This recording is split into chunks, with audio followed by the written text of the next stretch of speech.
সদ্য প্ৰয়াত গণশিল্পী ৰাজীৱ শদিয়াৰ 9 ফেব্ৰুৱাৰীত ৰাজহুৱা আদ্যছাত্ৰখনলৈ অসমৰ বিভিন্ন ঠাইৰ পৰা আহিব লগা 50,000-ৰ পৰা 1 লাখ ৰাইজক আৰু শিল্পীগৰাকীৰ শুভাকাংক্ষীক আদৰাৰ ব্যাপক প্ৰস্তুতি শদিয়াৰ বিভিন্ন দল সংগঠন অনুষ্ঠান প্ৰতিষ্ঠান পৰিয়ালবৰ্গৰ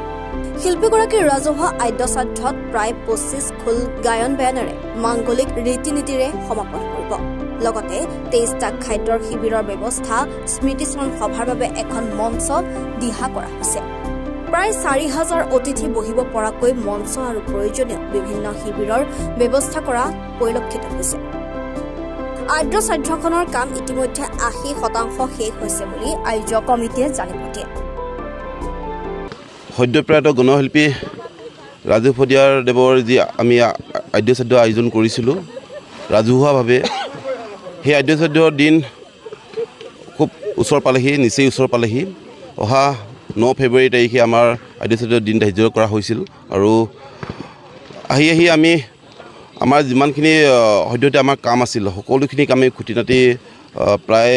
80% কামেই আমাৰ শেষ হৈ গৈছে আমি মাংগলিক কামৰ কাৰণে যিখিনি আমি এখন আমাৰ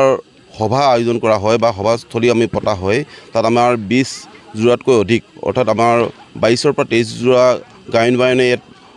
অংশগ্ৰহণ কৰিব অসমৰ বিভিন্ন প্ৰান্তৰ পৰা তেওঁলোক আহিব আৰু আমাৰ যি খাদ্যভাস হ'ব আমি একেলেঠাৰি 35টাৰ পৰা 40টা আমি খাদ্যগৃহ আমি নিৰ্মাণ কৰিছোঁ সকলো ৰাইজে তাতে আহি খাদ্য গ্ৰহণ কৰিব পাৰিব আমি সেই হিচাপে আমি অতিথিশালা এটা নিৰ্মাণ কৰিছোঁ অতি কমেও আমাৰ 3,000-4,000 মানুহ একেলগে আমাৰ বহা সুবিধা হ'ব এটা স্মৃতিচাৰণ আমি নিৰ্মাণ কৰি উলিয়াইছোঁ তাতে একেলগে আমাৰ 1000তকৈ ওপৰ মানুহে তাতে সৰ্বধৰ্মীয় প্ৰাৰ্থনা সভা অনুষ্ঠিত কৰিব পাৰিব আমি ঠিক তেনেকৈ তেওঁৰ যিটো সৃষ্টিৰাজি তেওঁৰ যিখিনি বাদ্যযন্ত্ৰ আছে বা তেওঁক গুণমুগ্ধসকলে যিখিনি আমাৰ শোকবাৰ্তা প্ৰেৰণ কৰিছে সেই সকলো সামগ্ৰী আমি এটা আছুতীয়া জেগাত আছুতীয়া বুলি ক'লে ভুল হ'ব আমি এটা সংগ্ৰহালয় আমি নিৰ্মাণ কৰিছোঁ তাতে তেওঁ গুণমুগ্ধসকলে যিবিলাক শোকবাৰ্তা প্ৰেৰণ কৰিছে তেওঁৰ যিবিলাক বাদ্যযন্ত্ৰ আছে তেওঁৰ গীত মাতবিলাক আছে সকলোসমূহ আমি একেলগে একগোট কৰি ৰাখিম আৰু সেইখিনি অসমৰ ৰাইজে সুন্দৰভাৱে তেওঁলোকে দেখিবলৈ পাব আমি লগতে এখন স্মৃতিগ্ৰন্থ আমি সেইদিনাখন আমি উন্মোচন কৰিম স্মৃতিগ্ৰন্থত তেখেতৰ গুণমুগ্ধসকলে যিসকল মানে তেখেতৰ বাদ্য মানে তেখেতৰ গীত মাত সম্পূৰ্ণ তেখেতৰ ওপৰত যিটো আধাৰিত লিখনিসমূহ দিছে ইতিমধ্যে আমাৰ প্ৰায় সকলো কাম শেষেই হৈছেগৈ গতিকে সেইখন আমি এখন স্মৃতিগ্ৰন্থ আমি প্ৰকাশ কৰিম তাৰ সমান্তৰালভাৱে আমি ৰাইজৰ সুবিধাৰ্থে আমি অসমৰ বিভিন্ন প্ৰান্তৰ পৰা যিহেতু ৰাইজ আহিব সকলোকে আমি এটা মানে নিৰ্দিষ্ট আমাৰ পাৰ্কিং ব্যৱস্থা কৰা হৈছে মানে এটা ৱে হ'ব মানে এটা ৰাস্তা দি আহিব আৰু এটা ৰাস্তা ওলাই যাব সেইখিনি আমি ইতিমধ্যে ব্যৱস্থা কৰিছোঁ ইয়াতে আমাৰ প্ৰায় 2000 মান আমাৰ স্বেচ্ছাসেৱিকা থাকিব তেওঁলোকে অকণো কষ্ট নোপোৱাকৈ আমি সম্পূৰ্ণ নিৰীক্ষণ কৰি আছোঁ কাৰণ দূৰ দূৰণিৰ পৰা যিহেতু আলহী আহিব গতিকে আমি সকলোকে আমি যাতে এই আদ্যছাত্ৰখন আহি মানে এটা সুস্থিৰ এটা বাতাবৰণ পাই যায় সেইকে আমি আশা কৰিম আৰু অসমৰ ৰাইজক আমি বিনম্ৰভাৱে আহ্বান জনাইছোঁ সকলোৱে আহক এই ৰাজীৱ শদিয়া আদ্যছাত্ৰলৈ আহক এই দুখৰ মানে বেলিকা আদ্যছাত্ৰত তেওঁলোকে উপস্থিত থাকি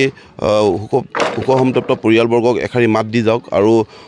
তেওঁলোকৰ প্ৰতি এটা সঁহাৰি জনাওক গতিকে সকলোৱে আহক আমি বিনম্ৰতাৰে সকলোৱে ইয়াতে আমাৰ যিখিনি শদিয়াৰ ৰাইজে সহায় কৰিছে সকলোকে ধন্যবাদ জ্ঞাপন কৰিছোঁ কাৰণ আমাৰ শদিয়াৰ প্ৰত্যেকখন গাঁৱৰ পৰা তেওঁলোক যুৱ সংঘবিলাক আহি আমাক সহায় কৰিছে খাদ্যভাগতে হওক বা অন্যান্য যিবিলাক আমাৰ ইতিমধ্যে কাম কাজ চলি আছিল সকলো ক্ষেত্ৰত আমাৰ কিন্তু শদিয়াৰ ৰাইজ তথা অসমৰ বিভিন্ন প্ৰান্তৰ পৰা ৰাইজ আহি আমাক সহায় সহযোগ আগবঢ়াই আহিছে গতিকে সকলোকে ধন্যবাদ জ্ঞাপন কৰিছোঁ আৰু আগন্তুক 9 ডুমডুমাৰ পৰা ৰঞ্জিত ছেত্ৰীৰ ৰিপৰ্ট এনি ভাৰত 24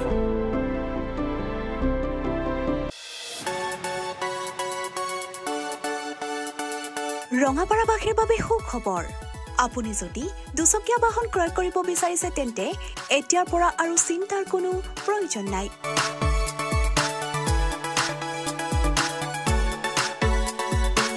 আপুনিও আহিব পাৰে DBP associate Bajaj two wheeler ডিলাৰলৈ